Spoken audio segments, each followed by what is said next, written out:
As imagens que a gente viu em 2022, vindas do Irã, são daquelas que não se apagam, né?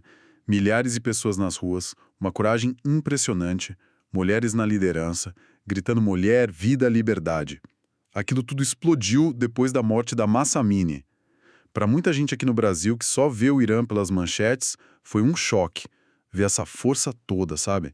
Esse anseio por dignidade pulsando debaixo de um regime que parece tão rígido. E é exatamente essa força que nos obriga a perguntar: de onde ela vem? Porque, assim, não é algo que surgiu do nada em 2022. Para entender o Irã de hoje, a gente precisa olhar para a história. E a primeira pista está no mapa. A localização do Irã sempre definiu o destino dele. É uma ponte, um cruzamento do mundo. De um lado, o mundo árabe, ao norte, a Rússia, a leste, Afeganistão, Paquistão, ao sul, o Golfo Pérsico. Estar ali, nesse epicentro, significa uma história de conflitos, mas também de uma troca cultural imensa. A Pérsia nunca foi coadjuvante. Então a proposta hoje é exatamente essa: mergulhar nesses 4.000 anos de história para encontrar as raízes, não só políticas, mas principalmente as culturais e espirituais que alimentam a nação iraniana. Tentar entender a alma por trás das notícias. Exato. Uma alma que foi forjada ali no Planalto iraniano, onde tribos nômades arianas se estabeleceram milênios atrás. E por muito tempo, eles foram, digamos, um povo da fronteira, vivendo meio que à sombra dos grandes impérios da Mesopotâmia. Até que surge uma figura que muda o jogo completamente. Ciro o Grande, certo? Exatamente. No século VI a.C., Ciro, que era líder de uma pequena tribo, faz o impensável. Em coisa de 20 anos, ele não só une os povos da região, mas cria o primeiro superimpério da história, o Império Aquemênida. Pela primeira vez, um único governo controlava territórios na Europa, Ásia e África. Mas espera aí. O que eu acho mais impressionante na história de Ciro, pelo que eu li nas fontes, não é nem o tamanho do império, é a forma como ele governava. A gente pensa em conquistadores da antiguidade e imagina a brutalidade, né? Mas ele era diferente. Completamente diferente. E o melhor exemplo é a conquista da Babilônia. O procedimento padrão na época seria saquear a cidade, escravizar o povo. Ciro não faz nada disso. Pelo contrário, ele encontra os judeus que estavam exilados ali há décadas e os liberta. E não para por aí. Ele usa o tesouro persa para financiar a reconstrução do templo sagrado em Jerusalém. Isso é inacreditável. Você está me dizendo que um imperador persa foi o grande benefeitor do povo judeu? Isso muda completamente a perspectiva que a gente tem da região hoje. Muda tudo, a ponto de Ciro ser a única figura não judia em toda a Bíblia a ser chamada de ungido, quase como um Messias no sentido de ser um escolhido por Deus para uma missão. É uma das maiores ironias da história se a gente olha para hoje. E essa tolerância toda, essa visão de mundo, tinha uma base espiritual, não é? Vinha de algum lugar? Tinha, e é fundamental para entender a alma persa. O zoroastrismo é uma das religiões monoteístas mais antigas do mundo. A ideia central é que o universo é tipo um campo de batalha cósmico entre um deus da luz e da verdade, Ahura Mazda, e um espírito das trevas. E o mais importante, a humanidade não é só espectadora. Cada pessoa, com seu livre-arbítrio, tem o dever de escolher o lado da luz, de lutar pelo bem através de bons pensamentos, boas palavras e boas ações. Essa ideia de uma luta constante entre luz e trevas, onde a escolha individual importa, parece algo que ecoa até hoje. E tem o símbolo do fogo, que é muito forte, né? O fogo é o símbolo da pureza, da luz de Ahura Mazda. E a persistência dessa fé é algo impressionante. Existe um templo na cidade de Yez, no Irã, onde uma chama sagrada é mantida acesa sem parar há mais de 1.500 anos. Atravessou conquistas, impérios, revoluções. Essa chama literal e metaforicamente é um símbolo poderoso da resiliência iraniana. Depois de Ciro veio Dário, que talvez não fosse tão carismático, mas era um gênio da organização. Ele que criou a famosa Estrada Real. Um sistema revolucionário, uma estrada de 2.700 quilômetros, com postos de troca de cavalos a cada 25, 30 quilômetros. Uma mensagem urgente podia cruzar o império em 7 a 9 dias. E sem isso levaria meses, né? 3 meses. O historiador grego Heródoto ficou tão maravilhado que escreveu sobre os mensageiros. Nem neve, nem chuva, nem calor, nada os impede de cumprir sua missão. E essa frase acabou virando o lema não oficial do Correio Americano. É incrível como a administração persa de 2.500 anos atrás ainda ecoa. Mas esse primeiro grande império teve um fim, bem dramático. Sim, nas mãos de outro gênio militar, Alexandre o Grande, no século IV a.C. E ele faz algo que marca a psique persa para sempre.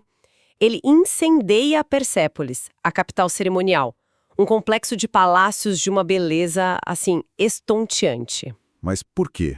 Foi pura vingança pela invasão persa à Grécia ou tinha um cálculo político aí, tipo apagar o símbolo máximo do poder persa? Provavelmente os dois. Foi um ato brutal, sim, mas também uma declaração política. Só que aí acontece uma virada na história. Alexandre, o conquistador, se apaixona pela cultura que ele conquistou, ele passa a usar trajes persas, casa-se com uma princesa persa, Roxana, e organiza um casamento em massa de 10.000 dos seus soldados com mulheres persas. A intenção dele era fundir as duas culturas, sabe? Criar uma nova civilização greco-persa. Que paradoxo! O destruidor se torna o maior admirador. Depois dele, a região ficou meio fragmentada, até o ressurgimento do orgulho persa. Exatamente. Depois de um período intermediário com o Império Parta, que foi crucial para a Rota da Seda, surge no século III d.C. o Império Sassânida. Eles se viam como os verdadeiros herdeiros de Ciro e Dario. Queriam restaurar a glória da Pérsia. É o chamado Segundo Império Persa. E eles já nascem com um grande rival pela frente, Roma. Li que alguns historiadores chamam esse conflito de a Guerra Mundial da Antiguidade. E não é exagero. Foi um conflito de séculos, com poder equivalente dos dois lados. O poder sassânida era tão real que o imperador Shapur I conseguiu algo que ninguém nunca fez. Ele derrotou 3 imperadores romanos em batalha. Um deles, o Valeriano, foi capturado vivo. Uma humilhação sem precedentes para Roma. E não era só poder militar, a arte sassânida era extremamente sofisticada, não era? Era o auge. Os tecidos de seda, as pratarias, os designs sassânidas eram tão influentes que, através da Rota da Seda, eles chegaram a ditar a estética da corte da dinastia Tang na China. E isso te dá uma dimensão do prestígio global da cultura persa. E então, quando parecia que a Pérsia estava no topo do mundo de novo, vem outra reviravolta gigantesca. A conquista árabe no século VII. Como isso aconteceu? Um império tão poderoso. Foram pegos num momento de extrema fraqueza. Os sassânidas e os bizantinos tinham acabado de sair de uma guerra de 26 anos. Essa guerra deixou os dois impérios completamente exaustos, militar e economicamente. Era uma presa fácil para os exércitos árabes, cheios de energia pela nova fé do Islã. E aqui acontece algo que eu achei fascinante nas fontes. Outros grandes centros culturais, como Egito e Síria, quando foram conquistados, se tornaram árabes, adotaram a língua, a cultura. Por que com a Pérsia foi diferente? Essa é a grande questão.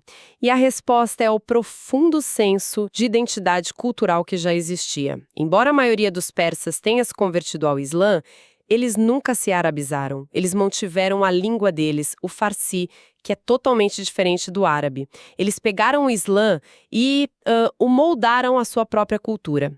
E essa identidade ganha um contorno ainda mais nítido bem mais tarde, em 1501, com a dinastia Safávida, né?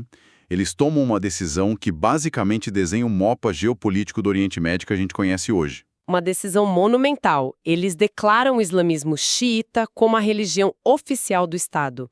Naquela época, o mundo islâmico ao redor era quase 100% sunita. O Império Otomano, os árabes. Então essa decisão foi menos uma conversão espiritual em massa e mais uma jogada de xadrez político. para se diferenciar, para criar uma identidade persa distinta dos rivais. Foi exatamente isso. Uma jogada de mestre em construção de identidade nacional. Ao se tornar xiita, a Pérsia se isolou, mas ao mesmo tempo se fortaleceu por dentro, criando uma identidade única que a separa dos vizinhos até hoje. A principal linha de falha geopolítica da região persas xiitas contra árabes sunitas foi traçada ali, há mais de 500 anos. E essa identidade forte parece que foi posta à prova quando as potências europeias começaram a interferir na região no século XIX? Foi um período muito difícil, de grande humilhação nacional. O império estava enfraquecido e virou um peão no que ficou conhecido como o Grande Jogo. O Grande Jogo. O que era isso exatamente? Era a disputa estratégica entre o Império Russo, que avançava pelo norte, e o Império Britânico, que controlava a Índia ao sul. A Pérsia ficou espremida no meio, perdeu territórios, teve que dar concessões econômicas absurdas e viu seus recursos, principalmente o petróleo, serem controlados por estrangeiros. Essa humilhação deve ter criado um desejo de reação. É aí que entra a dinastia Pahlavi no começo do século XX. Sim. Em 1921, um oficial do exército, Reza Khan, dá um golpe e se torna Reza Shah. Ele era um nacionalista ferrenho e um modernizador implacável. Ele queria um Irã forte e secular, nos moldes da Turquia. Ele constrói ferrovias, indústrias e força a ocidentalização. Chega a proibir o uso do véu em público, uma medida extremamente controversa, e em 1935 ele muda o nome do país de Pérsia para Irã, que significa terra dos arianos, para reforçar essa identidade nacionalista. E o filho dele, o último Shah, aprofunda essa aliança com o Ocidente, né? Principalmente com os Estados Unidos. Teherã vira a Paris do Oriente Médio. Parece uma época de ouro. Parecia, na superfície. Havia um boom econômico por causa do petróleo, a elite de Teherã vivia um estilo de vida completamente ocidental. Mas essa riqueza não chegava para a maioria. A desigualdade social era brutal, e essa ocidentalização forçada alienou profundamente a população mais religiosa. Eles sentiam que sua cultura, sua fé, estavam sendo atacadas. E além desse descontentamento cultural, tinha a repressão política. É aí que entra a famosa SAVAK. A SAVAK era a temida polícia secreta do Shah, treinada pela CIA e pelo Mossad israelense. Ela era extremamente eficiente em esmagar qualquer tipo de oposição, fosse de esquerda ou religiosa. E como era essa repressão na prática? A gente está falando de prisões, tortura. O que significava para o cidadão comum? Significava medo, significava que você não podia falar abertamente contra o governo, significava desaparecimentos, prisões arbitrárias e tortura sistemática.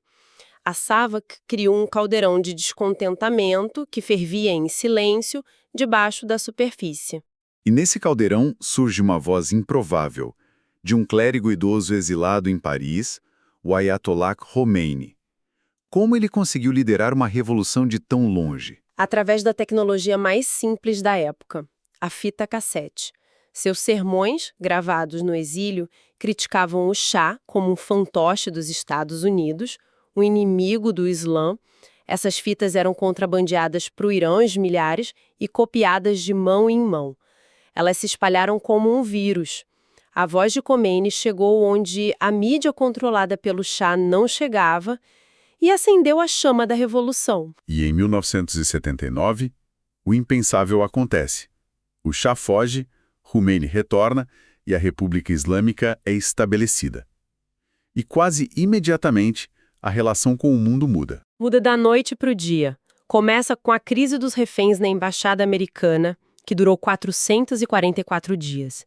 E transformou o Irã de principal aliado dos Estados Unidos na região em seu maior adversário. E para piorar, no ano seguinte, o Iraque de Saddam Hussein, apoiado por potências ocidentais e árabes, invade o Irã. A guerra Irã-Iraque, um conflito brutal que durou 8 anos e sobre o qual a gente fala muito pouco aqui no Ocidente. Um conflito devastador, mais de 1 milhão de mortos e feridos. Foi uma guerra de trincheiras com ataques de gás químico, um trauma nacional. Mas essa guerra, por mais terrível que tenha sido, serviu para um propósito do novo regime. Consolidou o poder dos ayatollahs. uniu o país contra um inimigo externo. O que nos traz de volta para o presente. E para o paradoxo do Irã. De um lado, um regime visto como problemático, com seu programa nuclear, seu apoio ao Hezbollah. De outro, uma população jovem, altamente educada e que, como a gente viu em 2022, não se cansa de lutar por mais liberdade. E é aqui que, para mim, a história de 4.000 anos se conecta de uma forma poderosa. O lema dos protestos, Mulher, Vida, Liberdade, é uma manifestação moderna daquela visão de mundo do zoroastrismo. É a luta pela luz, que hoje pode ser a dignidade, o conhecimento, a liberdade, contra as trevas da opressão. É a crença de que a escolha e a ação individuais podem sim mudar o destino. É como se essa filosofia de resistência estivesse no DNA cultural do povo iraniano. Então, o que tudo isso significa? Significa que, para entender a manchete de hoje, o protesto na rua, a gente precisa olhar para trás. Para o legado de Ciro, para a identidade xiita, para a complexa relação com a modernidade. Tudo está interligado. E talvez a reflexão final seja essa. Como uma civilização com uma herança tão profunda de administração, de inovação, de uma espiritualidade que sempre valorizou a escolha, como ela navega sua identidade hoje, nesse cabo de guerra entre a memória de uma glória antiga e as realidades de um regime teocrático. A história deles ainda está sendo escrita. E a chave para o futuro talvez esteja naquela mesma chama que o povo iraniano, de alguma forma, conseguiu manter acesa por milênios.